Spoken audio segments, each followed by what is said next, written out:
What's going on, everyone? This is AJ from Adventure Company Gaming, and I'm here with Ryan. Welcome back to our podcast. It has been quite a while, hasn't it, Ryan? Yeah, just a couple months, give or take, right? I think it's been about a year. I think last I was kind of looking through our archives a little bit, and we haven't done this since Monarch.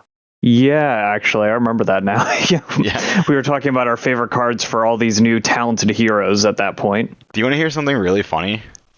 So I was watching it back, and I just wanted to get a little sense of kind of like get back in the flow of it. I want to do this a lot more.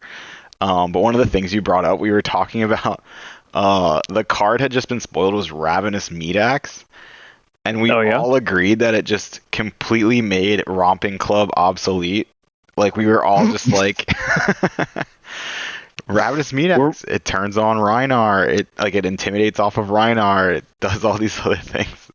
Were we really that on board with Meat Axe? I don't We really were. I bring it up first. I go, I really think this card just completely outperforms a Romping Club.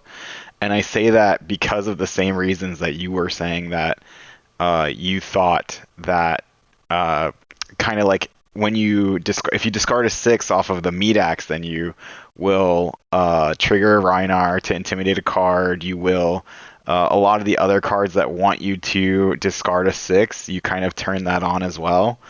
And it's just kind of funny that looking back now, it's like, oh no, Romping Club definitely solidified its place in the meta. And funny enough, more than anything, Claws actually turned out to be the kind of the way to go there. Yeah, I mean, even though you only get 3 Blood Rush Bellows in your deck, like those turns with the claws themselves are well worth their inclusion over the Meat Axe, especially when the Meat Axe isn't guaranteed to even do more damage and also just decks you out faster. Right. No, that's absolutely true. I totally agree. I think it's just a cute thing to look back at and just think that's pretty funny that the cards that, when you don't know the whole story, we were talking about, we did, I think 3 or 4 podcasts during the Monarch spoiler season because it was much longer as opposed to these shorter spoiler seasons that we've been getting. And it's interesting when you don't have the whole picture, right? To kind of see like where do we think they're headed? What do we think is good before we really get to test it? Yeah. Oh, yeah, especially since that was our first introduction into talents into the game in general. So there was a lot of speculation to be had there. And even with just some of the new keywords coming in, just a lot of guessing as to how Blood Debt works, how souls work, and all that other stuff at the time. So it was kind of like interesting to guess how they were going to turn these like old classes that we knew about, and then the new class with Illusionist, and then turn it into like light and dark. Right. So. Oh, that's right. We had just found out about talents. They spoiled Levia. We were all super hyped. We're like, what is Shadow? What is going on? What's the point here? Like, what's her gimmick? What even is a talent? What does that mean? I remember staying up till like 4 a.m. every night trying to. Oh my goodness, yeah. Just to try and stay up with the spoilers. For the Kiwi time to turn over so that we could get another like 2 cards. We were like, holy crap, impenetrable belief. Yeah. Yeah, man. It was an entirely different what was I going to say? Just a new concept to the game in general, a whole new dimension. And now that we have an idea of what it's like now we can kind of guess. But I mean, this time around we were guessing what Draconics would do early on, and I kept guessing that it had something to do with the graveyard. I mean, kind of does. There's a little bit of graveyard mechanics there, but yeah, I don't think it's 2 cards specifically. There's Thaw and then Phoenix Flame. Yeah, but the Phoenix Flame is like a whole engine, right? It's like mostly for Fi, not for does Dromai really use it? I've been testing it. I think it's actually low key pretty good because a lot of the cards where you search Phoenix Flame, it's another card, so you get to attack, increase your draconic chain links, and then you'll search the Phoenix Flame, and when you pick it up, that's another card you can pitch it to activate the chess piece, which gives you resources based on the red cards in your pitch. So it's kind of like an engine in that way that I've been using it for Dromai, and I think it's been really fun to do. Whether or not that's super optimal, we'll find out. I've been testing it. There's a picture I posted on Twitter that's going around where the Ashwings. I have like a swarm of Ashwings. And, Yeah, I remember seeing that picture. and I was like, this feels familiar. And I was like, it's just spectral shields all over again. I mean, at the very least, this time you can attack them directly to try and remove them without losing what's the word I'm looking for? Without losing your action points without go again afterwards. So you have a bit of an easier time clearing them, but again, you just leave the Dromite to stay with a full hand at that point. So, give and take. So we've been talking for about 6 minutes already, and you know what we haven't done? We haven't even introduced the podcast. We haven't introduced our sponsor. And we haven't introduced ourselves. So let me go ahead and do that. I did quickly say that this is AJ from Adventure Company Gaming. I am joined by Ryan. He's been the longest standing member, I think, of the team here.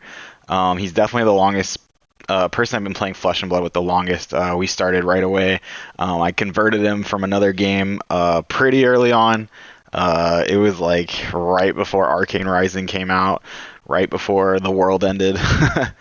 Yeah, we were lucky enough to jump on the train right before Arcane came out and at least start playing that during that time, even if, as you said, the world was ending, everyone was closing down, and it was hard enough to get product, let alone find people to play with at that time. Right, and I want to also bring up our sponsor. They've been a great support to us in our streaming and our content creation. It's the Haven Games in Castleberry, Florida. We'll have their logo pop up and everything, and I just want to give a huge shout out to the owners, Matt and James. Great guys. We do have a promo code AdventureCo ! We get you 10% off Flesh and Blood singles. It supports the channel and it supports the store a lot. So if you guys could show them some love. It's a local store. It's a local store, and they are a small store that are trying to, make it in a really competitive market here in Central Florida. So, that being said, one more time, Adventure Co! ! Get your discount on those singles, especially for Uprising coming out. They're gonna be doing some breaks. I think we're gonna be streaming some breaks on the channel, maybe. Fingers crossed, and all those singles will end up on their website. That being said, we'll get back into what we were talking about, derailing it a little bit. So, it's all right. It's all in the name of the card game, right? Yeah, it's absolutely. It's a something we got to do, right? Yeah, pay the bills a little bit. So, but they've been awesome to us, and we're really glad to have them on board as a sponsor, and they've been wonderful, and they're wonderful people, and they deserve your support in business as well. So that being said, I was gonna say Matt, who's the one of the founders of the Haven, was one of the ones who started Flesh and Blood down here as well. So also a long-time Flesh and Blood player. Yeah, we went to his funny enough, me and you already knew how to play. We went to his learn to play event. It was before Arcane Rising came out. We kind of went to show our support. It was a lot of fun. Matt's a great dude. They had some packs. Ryan had never opened a Flesh and Blood pack at that point. He had only played the starter decks that I had brought. And so I bought some packs. I bought like 4 or 5 packs. I don't really remember.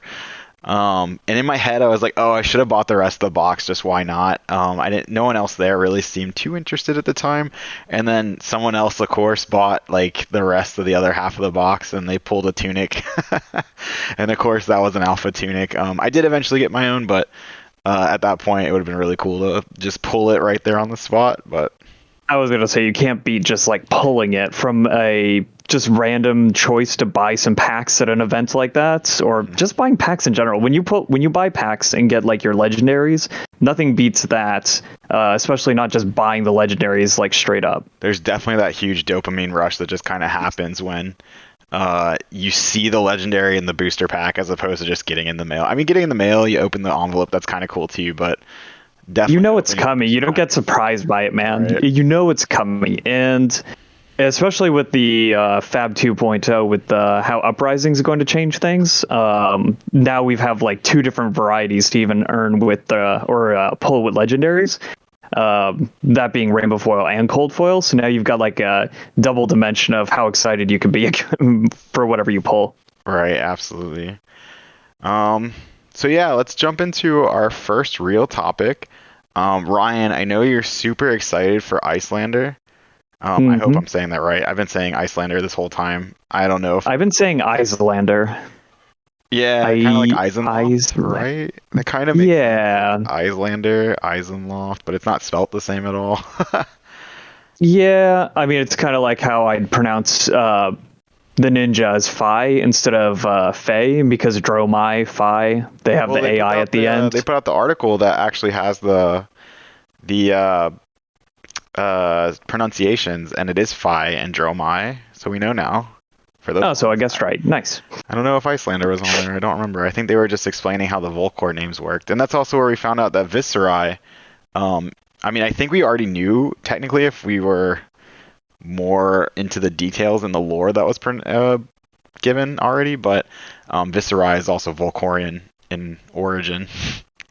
Just kind of weird. Just just seeing how he is now. Obviously, he definitely looks more demonistarian by nature. Oh But yeah. yeah, I mean, you can't see what's. I mean, I guess technically you see what's underneath in his young art. You Yeah, I know, guess when you get the Arknight shard shoved into your chest, that'll do it to you. I mean, and also I don't think there's anything that specifically. Well, there's nothing about you as a person, at least from that what we could see from that picture, that would be like, oh yeah, looking at him, he's from Volcor, obviously. Right, there's nothing. I mean, He's just a he's got guy the same being. kind of longer in the young hero art. He's got the same kind of long hair as Kano, but I feel like if we were guessing based on that, that's kind of a stretch. Yeah, I mean, unless black long hair only belongs to one part of the entire world of Wraith. Yeah, I don't think But so. Maybe. I mean, I've already seen Bolton confirmed Volcorian. Oh yeah, true, true, true, true. Uh, All right, well let's get started with Icelander. You have a couple cards you want to talk about. If you want to bring up some combos too. Well, first let's start with Icelander. Let's bring up what she does. So she is a 38 health adult hero now. I think 36, 36. 18. Yeah, she started Yeah, at 18 health in she first came out in Everfest. She was a young hero only. We've seen that treatment before to a lot of heroes. Kasai, Valda. We've seen a lot of young heroes come out in those expansion sets, as they're calling them now. And funny enough, Ryan, I think, was one of the first people I remember saying, Icelander doesn't have a title after her name. And I was like, yeah, but like, maybe, yeah, I feel like grasping at straws. you threw me off with Valda because it's not like Valda the something like KO Berserker Runt or something. It was just Valda Bright Axe, almost like that was a full name. So it was like, oh, maybe. And then Icelander was just Icelander. But she didn't have a title, and one of the things that made me guess that there would be an adult hero for it, at least at that time, was adults Simply, she or a didn't have a final title. form Yeah. has the title. Even Yeah. Genus What You Need at least has like two parts to his name, but like I don't think merchants. You know what? I'm not even gonna say it before Well, I get if proven we wrong can go someday. back, That merchants won't get an adult hero someday. But I'll give you a yes, little bit of Icelander. confidence. I'll give you a little bit of confidence because the original four, there was Dorinthia Iron Song, and so Mhm. it wasn't like Dorinthia Iron Song thing. It was just Dorinthia Iron Song. So maybe having the last name as well is kind of like that pseudo. This is the final version of, not the final version, because I think James White already confirmed that some more heroes are getting the kind of the Starvo treatment. Hopefully not as broken, but like, Not the 3 months of play treatment, right?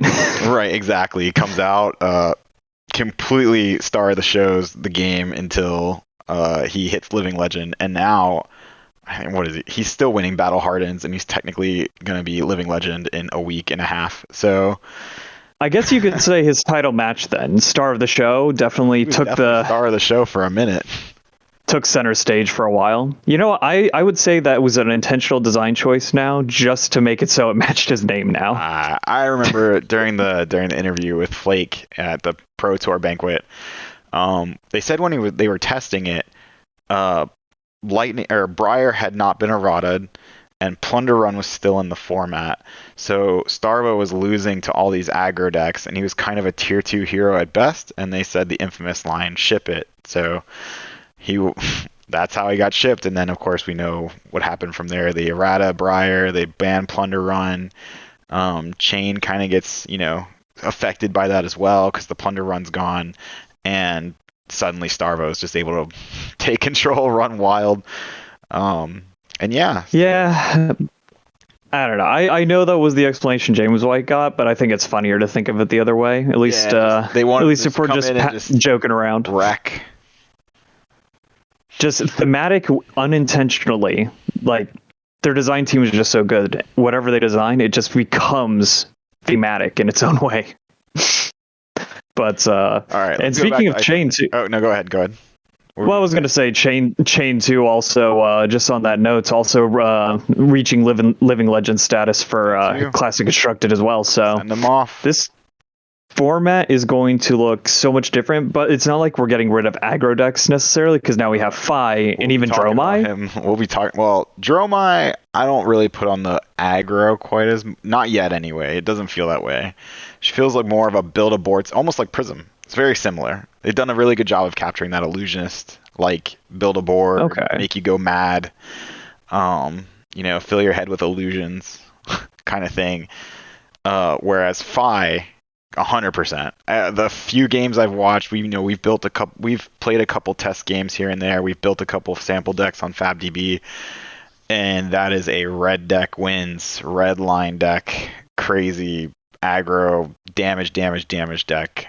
Very little blocking probably going to happen in that deck. So, well, yeah, because not only are most of his resources or cards even going to be red themselves, but like some of the cards only come in the red variety, even if they're commons or rares. Like Spreading Flames, I think, is one of them that only comes in red coloring. Like there's no rotation to it, no yellow or blue version. Right. So it's almost like it's pushing you in the direction of actually doing that anyway. And you got to take the ups and downs of having like red aggro with not too much resources or energy, which goes perfectly against or perfectly into how Icelander wants to stop you, is creating all those frostbites and making everything cost extra to even get your turn going. Right. So let's real quick. I only got her health down, so yeah. Let's get back. Let's get back to Icelander. So Icelander is a 36 life hero, adult hero. She has 2 hero. She's also an ice wizard, so she has the essence of ice, so she's able to play ice cards, elemental cards, and wizard cards, and of course any combination thereof.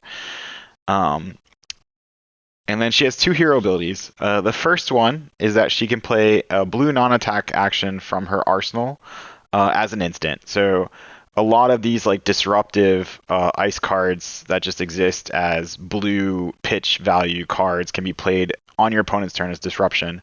And then she also gets a second bonus if she does that or just plays a ice card on your opponent's turn. They get a frostbite token. Those are both very strong, very disruptive abilities, I think. You have things that we've already seen. We have Channel Lake Frigid that you're just... I mean, I think that's probably the star of the show in that one, right? Forgive me for bringing that back up. But really, we see that Channel Lake Frigid's probably going to be like... You play that on when Phi... You think Phi is about to start going off. You just like Channel Lake Frigid on your turn. You have to pay 2 for the next thing, and then everything else costs 1 more from that point on, and Phi being such a red deck is probably going to have a hard time with that. But yeah, go ahead. It's one of those Icelander if you want, Ryan. I was going to say it's one of those ice cards where it's always going to be a 3 of no matter who you're going up against, because blue ice blocks for 3, and its effect can debilitate or slow down anyone for the turns that you can get it up. And even for the first turn that you can affect them, you don't have to worry about whether the card that you pitched to put it in there was even an ice card to begin with until the end of your first turn with it on the field. So Channel Lake Frigid's always going to be like a 3 of in like all the builds, because it's almost like brute cards that have the 6 damage in blue. It's just a stat card on its own, plus it has an amazing effect. So you can't. Absolutely. I feel like you're just hurting your own consistency without it. Right. And then we still have Blizzard from the last set too that you can use. Blizzard's so good, just in general. Oldham being able to play it was already strong, and Starvo having access to it, and now Icelander. Oh yeah. And the cool thing about Blizzard is that it doesn't need to be played from Arsenal because it's already an instant, but it'll still create the frostbite on your opponent's turn either way. Right. So there's that. They pay for it. They pay the 2 to make sure their stuff still has go again, and then they have to get taxed another time. With the frostbite token you just gave them. Oh yeah. And then Winter's Bite. Oh, I was gonna say, and then Winter's Bite was also a popular one from the previous sets as an ice card that'll carry over with still a lot of strength and usefulness with Icelander's ability, making them pay 1 resource extra to not discard a card, and then creating the Frostbite on their turn. What were you gonna say? I was going to say, speaking of Frostbite tokens, do you want to go ahead and read the first card we're going to talk about? Ice. Yeah. Oh, Ice Eternal's like probably like it has to be comboed with a few other cards, but like with some of the cards we're going to talk about, definitely one of my favorites. It's blue, so you get to play it on your opponent's turn. It's also got the XX, where you choose the amount you want to pay for. Whatever you pay creates that many Frostbite tokens, and if it's fused with ice, it'll try and deal that much damage to them as well. So you can dump, I would say. So let's say in an optimal situation, you've got 3 blue cards, 1 ice card, and then this card in arsenal. Mm-hmm. You pitch to go ahead and so that's 9. So you'd declare 4. So create 4 Frostbites, fuse it, deal 4 damage, and even have 1 left over for whatever else that last card might be. No, snapback wouldn't work because it's not an ice card. Okay, right. But then you create those 4 Frostbites. And it's like for most players, especially like those red deck win ones, their turn's over. And even if they still had all their cards in hand, there's no way they could pitch to play all of that. Absolutely not. They can't pitch and play a card or pitch and activate an ability, and it's just very difficult for them if you can get to that point. That's a lot with the XX cost because you have to pay so much to get there. But if you can, even if their turn ends, who cares? Well, if you can even get to 3 Frostbites, sometimes that's going to be enough against like these Dromai and Phi decks because they're so red heavy. And speaking of that, if their turn does end with Frostbites, let's get to the next card real quick. It's going to be Frostex. I'll go ahead and read Frostex, and I'll let you talk about it. There you go. Because this is all you. The Icelander I'm going to let you build this deck. I know you're very excited about it. I'm actually pretty excited to try Icelander as an adult hero with some of these. It's a new wizard. Yeah. A new wizard that doesn't play off the top like Kano always did. So like some of the cards randomly. Not even just win the game. It's like you can build the deck with more cards in it and not lose your entire consistency because I got this off the top, therefore my turn ends, basically. Right. Like, even I have a video would technically end your turn if it was off the top sometimes. That's true. All right, so Frostex is a 3-cost blue pitch card. It's a Ice Wizard action. It's a new type of card, which is an Affliction Aura. So if you know anything about auras, normally they go on your side of the field, and Affliction Aura actually enters the field on your opponent's side of the field. They actually control it. However, it is an Icelander specialization, so only she can have it in her deck. And then it says Frostbites you control, and remember your opponent is the one controlling this card. So Frostbites you control at the beginning of your end phase. Frostbites you control have at the beginning of your end phase. This deals 1 arcane damage to you. And of course, Frostbites, we know, go away at the end of the turn, but this will obviously happen before that. So comboing off that last card, just real quick, if you can get them to kind of end their turn, you gave them some Frostbites, you did some damage with Ice Eternal, then they're like, oh, I can't do anything. They have a Frostex. They're going to be taking some more arcane. And funny enough, one last thing before I let you go off, Ryan. This card has no removal condition. It just sticks on their side of the field. Frostex does not go away unless you get rid of it with some other means. There's literally, at least from what we've seen, and pretty much everything's been spoiled now, right? Yeah. Well, everything Thaw is for sure. Yeah, Thaw is the only card that's shown as a removal, and I guess it's just because Draconic versus Ice has ways to remove Ice-specific things. Yes. I'm sure we'll have ways to remove Affliction Auras as more classes or more characters make use of them later on. But yeah, for now, it's a permanent stick on their field, unless they have Thaw, of course. And what's the cool thing about that is that when you stack all 3, that means, let's say in the scenario that I mentioned where you create 4 Frostbite tokens, because, real quick, is the Ice Eternal, is that an Ice Wizard action or a Wizard Elemental? Elemental Wizard. Elemental Wizard. Okay, so not an extra one for free off that, unfortunately. But no. With the 4 that you create from that card itself, you're going to go ahead and do 4 times 3 damage at the end of turn as well. And correct me if I'm wrong; those are individual instances of damage, kind of like Rune Chance. They're 1 pings. Okay, so I mean, if they have 12 resources in hand, they can block it. But I doubt even a guardian left with a full hand would have all that much We'll put consistently. it this So way: if they had the resources to block it, they probably would have just played something to clear the frostbites in the first place, right? So exactly. But why not? yeah. But yeah, so 4 times 12, and then you've got to take into account the initial damage you did with Ice Eternal as well. Um, Hopefully 4, so you're looking at 16 damage after you set up all 3 hexes in arcane damage on that one turn. And you basically, or most likely, Nasty. stop them from having, and because of the frostbites, you probably stop them from even having a turn to attack you back with. So not only do they just pass, but then they take all that damage on their own turn. I mean, on your turn, you're probably going to pass with only the ice card left in hand, but I'd say that's a win. I'd say it's a pretty good win there. Yeah, I think so too. I think there's definitely, especially if it's another blue ice card that you're ready to play on their turn again, right. like a Channel Lake Frigid. Frostex itself, is a blue ice card. That's just, you can sneak it out. They were like thinking like, hey, I got through this turn. I wasn't able to do a lot. I got like 3 frostbites. I can't really do too much. And then you're like, you know what? Have one more, and now you take 4 damage. So it's something like that too. So, yeah. That being said, let's move on to the last card that you wanted to talk about. We're not going to go over every card. We might do, if we have time sometime, we might do a full set spoiler or a full set review. I think that could be really fun, but we'll have to set aside like 3 hours for that or something. I was gonna say that'll be something we talk about later. But what we want to focus on is the last card. What was its full name again? I keep mixing up all the ice cards because I haven't seen them enough myself. But what was the last one called again? Oh, we are going to be talking about Freezing Point. So There you go. Freezing Point is a 3-cost red pitch majestic for wizard. It's an elemental wizard action, Ice Fusion. It says, deal 5 arcane damage to target hero. If Freezing Point was fused, instead deal X arcane damage, where X is 5 plus the number of frostbites, ice afflictions, and frozen cards they control. That is insane. A lot. That's a lot of arcane damage. So best case scenario for something like that is that you play Ice Eternal on your turn. And have that maybe as the last card in your hand to create like up to 4 frostbites on their side of the field with the 3 afflictions also already there.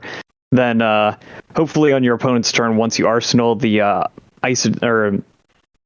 sorry, what was the card called again? I swear to God, I keep wanting to call it Ice Eternal still. Freezing Point. Freezing Point and Arsenal, so that they start their turn, and if we're talking about someone who's unlucky as like Fi or something that only has red cards that can't pitch enough to even get over the frostbites, you wait for them to pass priority, crack your Storm Striders, and then get ready to play Freezing Point for the 5 plus 4 frostbites, 3 ice afflictions, and then they'll also take the damage from the ice afflictions at the end of turn. That's like 20 some arcane damage on a single turn. That's a lot. That's so nasty. Because, I didn't even think about that. They're also taking the damage from like Frost Hex. They're also taking like anything else you did that turn. This is a bomb card. This is I love the combo. Win the game. This is probably the end game that you're reaching for with Icelander for sure. That's why I'm excited for it. It's kind of like the thing I could set up as like a combo thing, but it's not like when I tried to do OTK Viserai back in the day, where I was just stuck there waiting for my first attack to even go off, or trying to build enough rune trance to make it worth it. I can actually do stuff in the meantime while I'm getting these ice afflictions out, and hopefully getting those resources for Frost Eternal out. So I mean, I'm really excited to see what you build. I know you're. For those of you who aren't local to us that don't know, Ryan's kind of our like resident like deck creator. Like you've done a really good job, I think, like building like off meta decks that normally people would write off, or at least were writing off at the time, and still do well with them. And I'm really excited to see what you do with Icelander. Thanks, I appreciate that. And even though I haven't made Azalea work, I think Icelander's got a little bit more going for her right now. So for what it's worth. I mean, just look at the Living Legend board. I don't think anyone's made Azalea work, unfortunately, at least at any real capacity. At least I could say there's still a chance that I get her there on the board first. Every Azalea game I've ever played, because remember I was on Azalea before you even were, I think. Oh yeah. Yeah, really, like when Arcane Rising came out, I was like, it's a bow and Collecting arrow all the Ranger class. cards. I was like, it's a bow and arrow class. When I played Skyrim, I always built the bow and arrow, like the archery talent or whatever. And every fantasy game I've ever played, if there's a bow and arrow, I'm using that first. I might build something else later, but when I saw Azalea, I was like, yes, give me more of that. Yeah, I was gonna say it's your favorite kind of like fantasy class Right, too, just Ranger in general. Exactly. And what was happening was I built an Azalea deck, and even early days, what would happen is you would get on these like strings of like, this class is insane. I'm taxing their turn. I'm right in the ledger. They can't do anything. And then there's just like that turn that you always just nothing happens. You have like a full hand of non-attack actions. You have a full hand of arrows. You can't like manipulate the arsenal the way you need to for the arrow, and then suddenly you just give them a window to like claw back tempo, claw back, like really kind of put their boot on your throat, and you're just like, well, now I'm blocking and this is not ending well. Or Yeah, that was staying on that for a quick second. That was the problem in Arcane with the first classes that played like had almost a requirement to use non-attack actions with attack actions in their deck, mostly Ranger and Runeblade at that time. Back before Runeblade became far more consistent by other means later. But Mech and Warrior became the meta classes because all their cards were either just attack actions or Mech that you mostly defended with until you wanted to load your weapon, right. or Dory at the time because all of your cards went onto your sword on the field the whole time. So yeah, the Ranger and Runeblade early days got really hampered by those one or two turns during a game that literally just gave your opponent all the momentum they needed to come back. Yeah, absolutely. And like what I was going to say was that I think you kind of touched on it just a little bit, was that you were like the first class to not have a true weapon. In terms of like, your weapon just has an effect that kind of continues your game plan. I mean, Death Dealer, don't get me wrong, is actually a pretty nuts weapon on the surface. Anything that says draw cards is probably good. But at the same time, you not having a weapon made you really susceptible to fatigue even early on. So all these classes like the Bravo, like OG Bravo and Dash Control, they would just starve you out, and then you would run out of arrows. You couldn't dominate enough, and even if you did, they usually were able to play just so many defense reactions and like none of your arrows really hit that hard, even if you like pump them up, especially back then. So nice to see Lexi do well. One Ranger. We're getting way off topic. We need to get back to Uprising. I mean, at Lexi's Ice, we were talking about Icelander. It's still one degree of separation. But yes, so that's why I'm excited for Icelander. Yeah, that's why I'm excited. Yeah, that's what I'm going for. That's why I'm excited for Icelander. I feel like I have more options to play different things during the game, like doing damage plus control.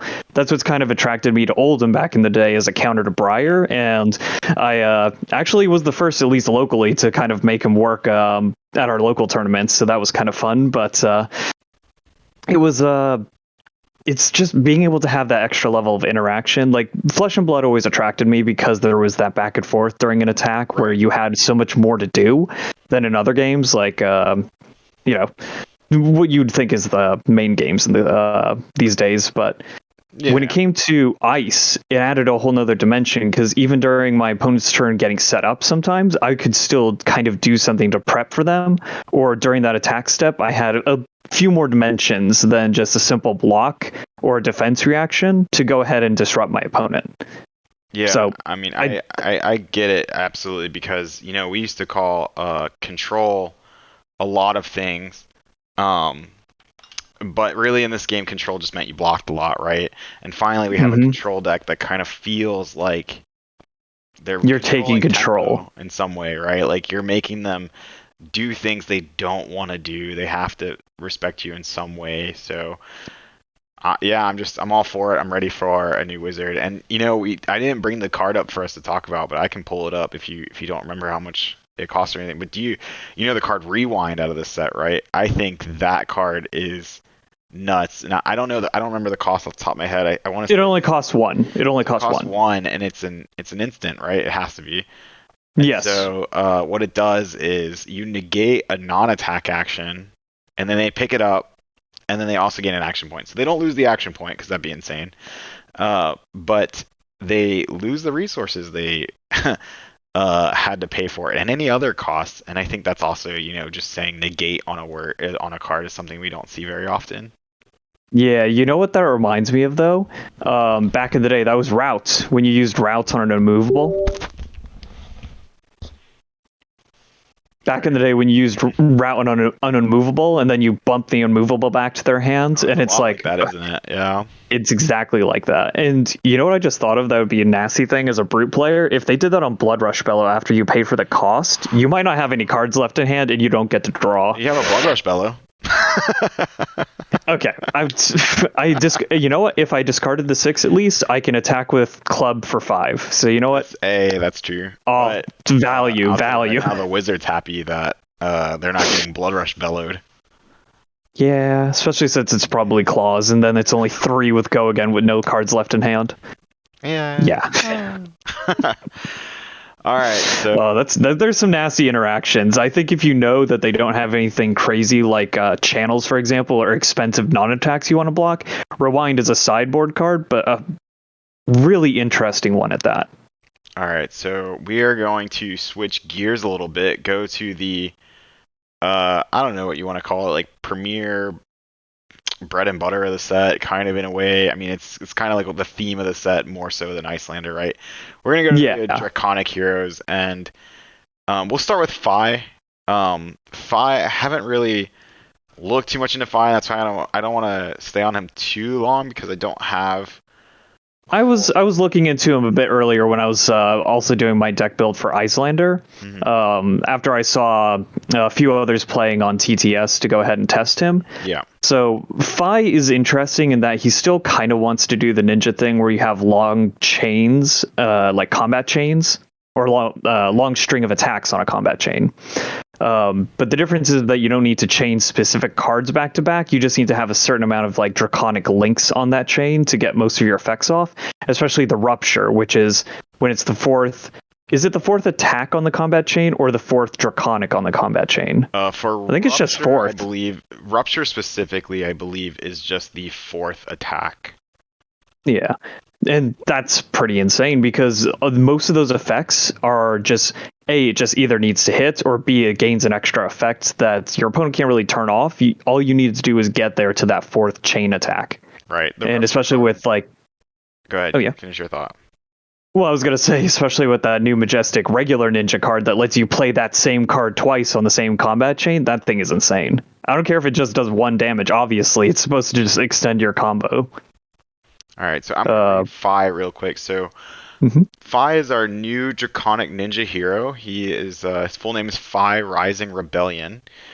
He's a 4 intellect, 40 health hero, pretty standard. He says, you may start the game with a Phoenix Flame in your graveyard.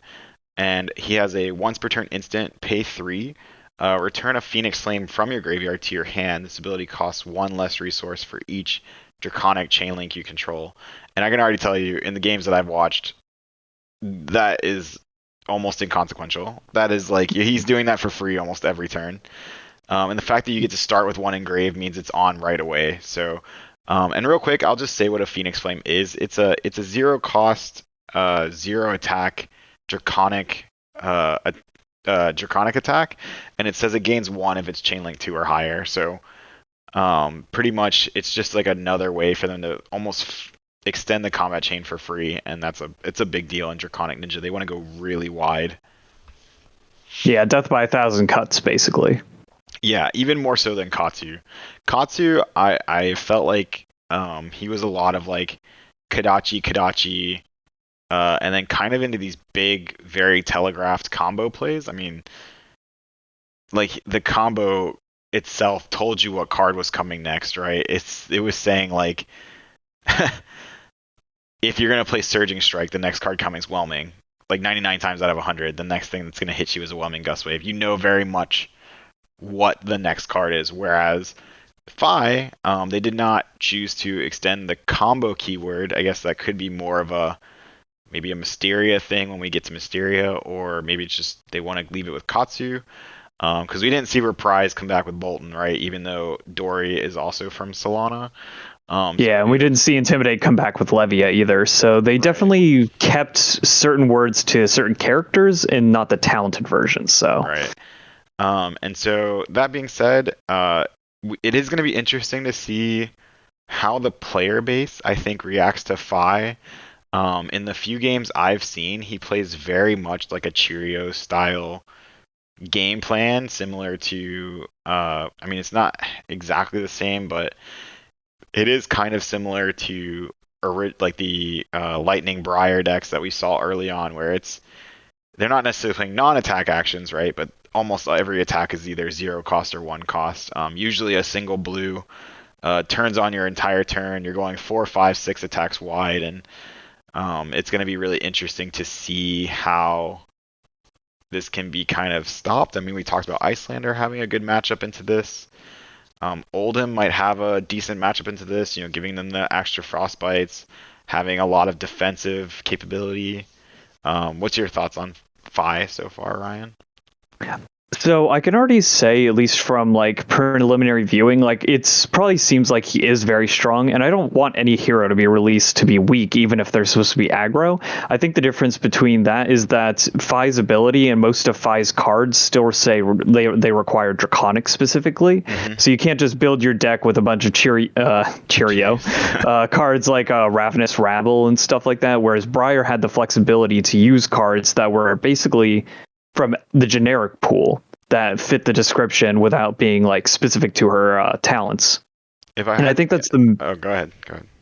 I was going to say that was the main difference that I think is going to separate them and make Fi still a little bit more, I guess you could say, well, not as like runaway like into S tier basically, like right from the start. I mean, he very much might be, but that being said, I do like the point you made where I feel like a lot of his stuff is very reliant on Draconic specifically.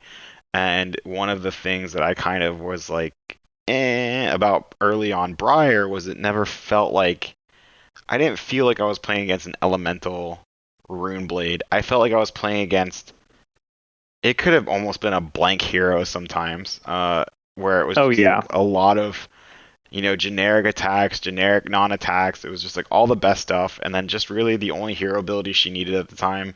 She needed 2 things. She needed the Runeblade thing underneath her so that she could play Rosetta Thorn, and she needed the embodiment of Lightning token coming off the second non-attack. Everything else from her early on was like just a runaway, play the best cards. It's like almost like a pile deck you would hear in other games where it's just these are the best cards.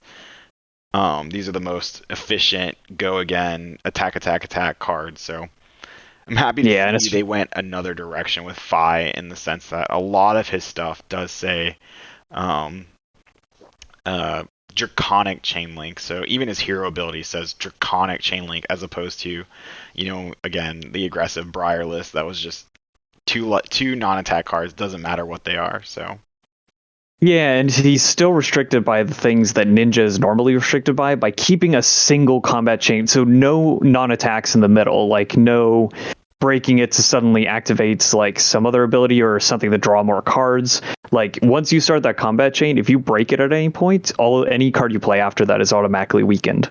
So yeah, absolutely. There's a lot less flexibility on that front, and that's another thing that I like about Fi versus at least like Briar back in the day. Right. I'm glad that Briar's at least seeing a bit more, I guess you could say, variety to it. Slightly different builds here and there, but we'll say they still are, mostly using the, non-attacks or attacks that have go again built into them. So I'll say it'll be nice to see how Fi changes that up. I'll say this: his art's amazing. Like every card, just looks so cool. Like yes.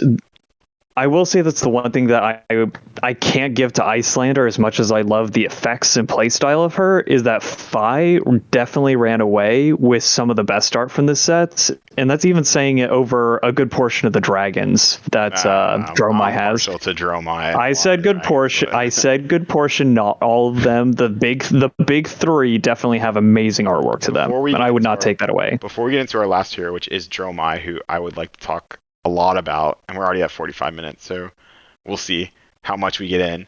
Can I just say that I'm excited to finally go back to what feels like flesh and blood? Like I really liked Tales of Aria. I think that was really good from a fantasy setting. Everfest, it gave me like, I don't know if you're not going to get this, Ryan. I know you didn't play World of Warcraft, but it gave me like Dark Moon Fair vibes, which is very cool. But I'm very excited to go back to like the visceral, like burn them all, liquefy, these dragons causing all this destruction. Just awesome. A Game of Thrones almost, but just very war torn, like very, like there's no hold bars. Like they're trying to like really do each other in. The Uprising versus. We're really getting into Volcor. Really trying to like, yeah, absolutely. We're trying to like, the way I always like envision the idea of Flesh and Blood is you're taking two characters and you're dropping them into like a gladiator style arena, and like you like kit them out before they start, and then they're literally trying to kill each other and fight to the death. It's exciting to see kind of like getting back to that, almost like a return to form. I don't mind seeing the expansion sets every now and again, but I want this to be the focus. I want this to be more so kind of where we're going in Flesh and Blood. Yeah, I think that Arya, and I agree with you, was kind of a nice change of pace after Monarch and all the shadow stuff, or shadow versus light. Like there's a little more color added to it with Arya. But I do agree, except for some of the ice cards primarily, like the brutality was like completely taken out of the sets from that. And in Everfest, we had the class cards that obviously had visceral images matching whatever class they were from. A couple. But the carnival cards obviously were not too graphic, were they? Right. Yeah, and I don't necessarily just need graphic, but I just want like that theme of like we're trying to kill each other here, right? Like we're not like we're at war, or like I said, fight to the death. Yeah. So that being said, let's hop right into Dromai. Dromai is my first pick from this set. I'll be honest, I'm kind of trying to.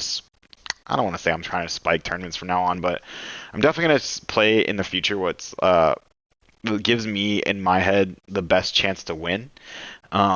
But that being said, from a collector standpoint, which I'm like player first, and then like somewhere in the middle, I'm like collector second.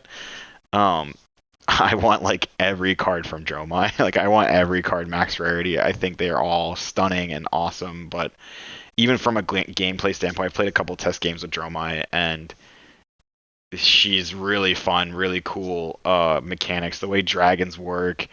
I don't want to see minions or allies too much, but having a hero specifically focused on allies is a really cool mechanic, and I'm excited to see where they take that going forward.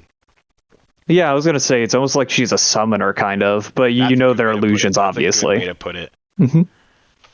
Yeah, and I was gonna say from the thing you mentioned earlier from that Twitter picture, who were you up against? You said Oldham, I think. Oh yeah, I was playing. So for those of you, there was a Twitter picture of where I had, I want to say 9 Ashwings, a Chromai, I think, and a Thamai against an Oldham. It's pretty fun. I'm not gonna lie, it felt very similar to playing Prism, who I played all throughout, like up until this point. So. Oh yeah, and I mean against Oldham, I feel like Oldham and Guardian in general is going to have the same problem they did against Prism, like trying to get rid of multiple things when you have to attack. Actually, and because they have health that you have to attack separately. It's like, a lot of times, the few ways that an Oldham or a Bravo, not star of the show, but a OG Bravo and a Oldham would try to win against Prism is you want to have a go again big attack to clear shields, and then swing into one of the auras with Spectra. Yes. And so the difference being with the dragons is they're not shields, right? They each are their own target. So they can't like, if they come at you for 7, they hit you for 7, but your dragons are still sitting around. And that could Yeah, they can't. Go ahead. They can't just dominate a big attack and then just swing over any defense that you have. Right. As like a last ditch effort to try and get those little pings from your attack phase off the field. Yeah, each of them is a separate target that would require a separate attack to go into each. The only thing that's good about them compared to Spectra, for example, is that at least if you have Go Again, you get Go Again. Absolutely. So I'm going to bring up, just my top 3 dragons, personally that I think are really fun effects and really strong effects. So my first pick as like literal MVP dragon that I've been telling everyone to play is Kylorea. Kylorea is a 1-cost invoke, so we'll just go over the invoke mechanic real quick. So invoke says you have to take an ash, which is generated by Dromai's ability and in other cards that Dromai gets to play. You take that ash and you turn it into a dragon. Each of the invokes are non-attack actions that block for 3. And then 3 of them are legendary, the big ones that you saw in like the Uprising World Premiere mat. The Tamiltai, Optimi, and Daminia are all legendary, so you can only play one of those in your deck. The rest are 3-ofs. So Kylorea to me is a 3-of in every Dromai deck, and I'll just read its effect. So once you have the dragon on the field, which by the way, Dromai, we didn't go over a hero ability even though we went over the other 2. Real quick, if you pitch a red card, you gain an ash, and if you play a red card, all your dragons have Go Again when they attack. So Kylorea says whenever Kylorea hits a hero, gain control of an item they control, and if you don't gain control of an item this way, you draw a card. So like you're threatening so much with Kylorea. I just think there's like no world to me where I don't play Kylorea as a 3-of. Yeah, I mean, you literally get the draw. You basically always get the draw effect, and I mean, if you get the other effect, you're probably annoying your opponent in some way. So at the very least, you could chuckle at that, or even gain a benefit if it's like an energy pot. Oh my god, if it's an energy pot, that's so good for Dromai. The way I look at it, right, is that there's 2 ways I look at it. One, she's a mask of momentum all the time. Like if like literally you look at it's like a mask of momentum on legs, right? Like you never want them to draw a card, right? Because drawing a card during your turn is just so strong in this game. And then I also see it as like a 2-for-1, right? In some way they're either going to, unless they pop it with Phantasm, which the Ash, by the way, gives all the dragons Phantasm. So if you block with a 6, well, that's right. blow up your dragon, and the attack doesn't resolve. However, if you're playing like a Phi deck who doesn't have a lot of those, something that happens is that they'll block this attack because they don't want to give you a free card, and then they have to spend an attack one way or the other on killing Kylorea, who has 2 health. So it's like in my head, in card games, anytime you can 2-for-1 your opponent, you're winning that exchange. They're giving up 2 cards in some way to stop you from doing what you want to do, and then also killing the dragon. So, and that also saves your life total too, right? It's like kind of a spectral shield at that point. They hit the dragon and not you. Yeah, and yeah, especially with Kylorea and a few of the others, like the amount of value you get from them in general, especially with the Go Again attacks, like the drawing the card on the fact that it has Go Again is what's insane, because then you just get to hopefully extend your combo even more, or even just make sure you have some utility ready in your arsenal at the end of your turn, which in this game is incredibly powerful. Like not having an arsenal versus having an arsenal could mean the difference between you like pulling ahead on the next turn or falling behind if they have a really good turn against you. Right, card advantage. I mean, every card game I've ever played and you've ever played, we've all ever played, card advantage always matters, and especially in Flesh and Blood, starting with a 5-card hand, basically 4 in your hand and 1 in your arsenal is just, I mean, anyone who's played this game for any amount of time knows that's a much better place to be than just 4 cards in your hand. Mm-hmm. And the fact that you get that effect with each like let's say you have multiple of them on the field because your opponent didn't get rid of them for some reason. That's each one drawing an extra card from their attack, and you don't even have to pitch to get them to attack once you get the first red in your pitch zone for the turn. So then it's just like attack, attack, attack, and then if they all hit, then draw 3 cards and just continue whatever you're going to do for the turn. Insane. Absolutely. All right, so we're going to move on from Kylorea, who, again, I think is really good, to probably one of the strongest effects in Flesh and Blood. I'm going to talk about Daminia. So, Invoke Daminia is a 4-cost non-attack action invocation, and that basically summons Daminia. It's the purple dragon you've seen in the Uprising world premiere art on the playmat. And Daminia is a 4/4 dragon, 4 attack, 4 health. Whenever Daminia attacks a hero, so very specifically, that's not hits a hero, attacks a hero. They reveal if you reveal the top card of your deck. If it's a red card, which you're playing mostly red cards, you get to look at their hand and then banish a card from it. And unlike other effects we've seen like this, kind of like the 9 attack Phantasmaclasm. They don't get a card back. It's not like put a card on the bottom of their deck, draw a card. They just banish it. So they're -1 already. And a lot of times, because it says Phantasm, you see that 6 in there, you're like, nah. Get it out of here. Yeah, and just losing a card from the game, like, that can mean a lot depending on what card you hit. Sometimes you're hitting a legendary that's only a 1 of in their deck too. Like if you don't have a better target, like maybe you're hitting the opposing Dromai's like legendary dragon or something. Right. So it's like, just in general, there's so much potential to just wreck your opponent's game plan. Not even by putting it at the bottom, because they can be like, oh, I'll get it later then. Just, no, it's gone. Right, and we just talked about how big of a deal card advantage is. You're ripping a card out of their hand. And on top of that, you're getting perfect knowledge. The only thing you don't know is if they have an arsenal, right? If they have an arsenal, you don't get to see that. But everything else, you get full, absolute knowledge of what's coming at you next turn. Deck, you can see, oh, do they have a really wide turn here, which you're really hampering by taking one of them out of there. But you can see, oh yeah, you get to know, like, hey, I'm going to block this card when I see it because I know it's coming. Or I know if they have the Razor Reflex, the Lightning Press, the whatever they may have reaction.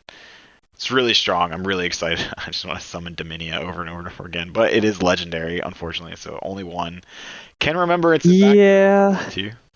Yeah, I was actually with Invoke Daminia, you can either just get it back with Remembrance, Cadaverous Contraband technically, and probably a few other cards I'm not thinking about the top of my head. But I will say I'm definitely excited, looking forward to getting that metal print I got in New Jersey of that dragon from Steve Argyle. So yeah, still waiting on that to get here. That was a good art to buy for sure. And the Icelander too. So I'm just like, I'm ready for both. Oh, it's gonna look so nice in my room somewhere.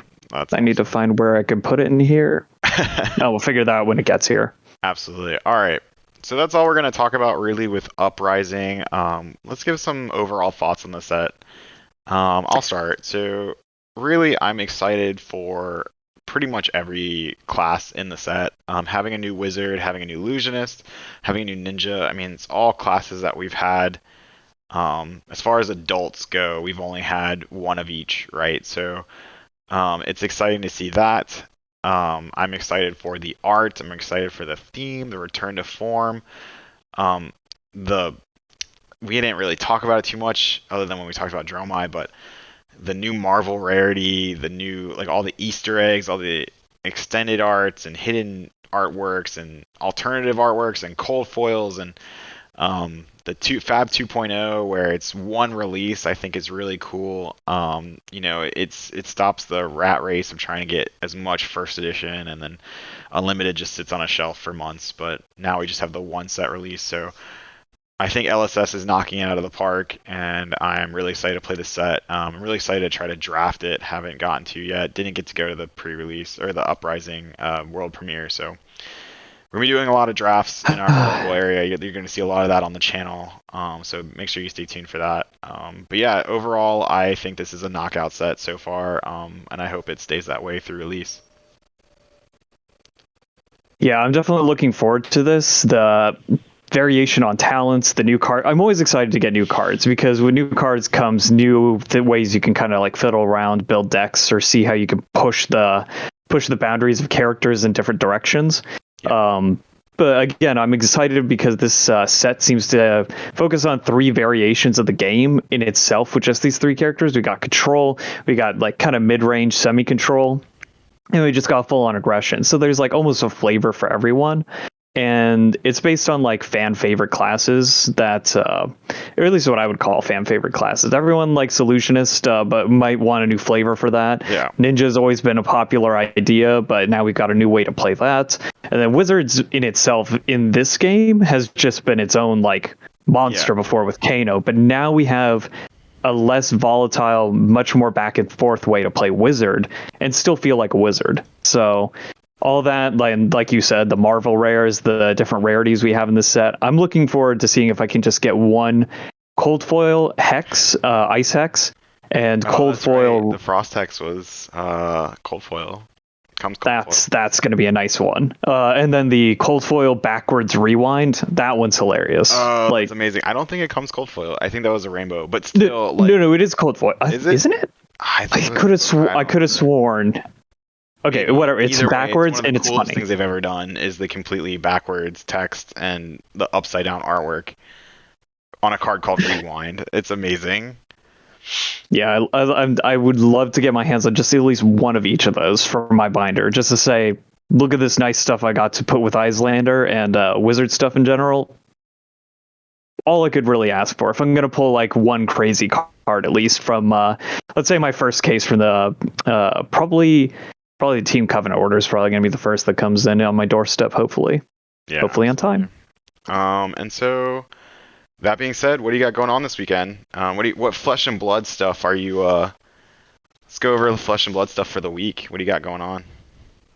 Well, I think just like for everyone, pre-releases this weekend, we've got at least 4 to 5 around the Orlando area, spread across the 3 days. So, it's gonna be a lot of Uprising. Definitely gonna try to make it to at least 3 of them. I may have to restrain myself after them because I'm not a man made of money. So you gotta some other things to consider. When the set actually releases, I'll have to tell myself that to you. I am not made of money. I do not need a place like Marvel Dragon. I want to do the events. The energy at these events is one of a kind. Like even if you do sealed events afterwards, it's not the same as when you first crack open these sets to see what cards you get or see how you build to try and compete with other people's decks. Right. And like, yes, I want to be able to pay and play in these events and enjoy the camaraderie with my fellow Flesh and Blood players during them. I also want to be able to just buy more boxes straight up, so I need to make sure I have enough money for that too. Absolutely. As for me, I actually have other engagements this weekend. Unfortunately, no Uprising pre-releases for me. However, that being said, we will still be streaming on the channel the Havens pre-release. I'm going to do my best to have it set up. We have another person who's going to be streaming that for us. His name is Festus. You'll definitely he's been on the channel before, but he'll definitely be casting that for me. So huge shout out to him. Huge shout out to the Haven for letting us do it. We're going to try to have a draft cam of some kind so that you can kind of see if we do we should be doing a top 8 draft, I believe. And then that's right, yeah. All the pools we'll try to get the pools on stream and go crazy and everything, and it'd be a lot of fun. Yeah, hopefully at least for the sealed side too. Like at least just one person. It could be me. I'm hopefully still going to be there. Hopefully nothing comes up to stop me. But we even just looking at the first 6 packs from the sealed pool for that event, it's just going to be exciting enough. Yep. And that being said, I think that's all we have left. Anything you want to sign off on, Ryan? Anything else you want to bring up? Stick to the channel. We got a lot coming. Oh yeah, I was gonna say we got a lot more coming up now, and I'm excited that we're doing getting back into this, especially with the premiere of the new sets and almost like a whole fresh game. Fab 2.0, these new draconic and refreshing classes. It's refreshing. It feels refreshing, and I can't wait to play. Yes, exciting, and I can't wait, like I said, to see if I can set up the big 1 turn 24 damage arcane thing with Icelander with what we were talking about before. Just something crazy, just something to amaze people. That's always what I like to try and do with card games if I can. Absolutely. And I think that about wraps it up for us. So I will sign us out here. Remember, use promo code AdventureCo ! For 10% off your Flesh and Blood singles at The Haven. Link in the description below.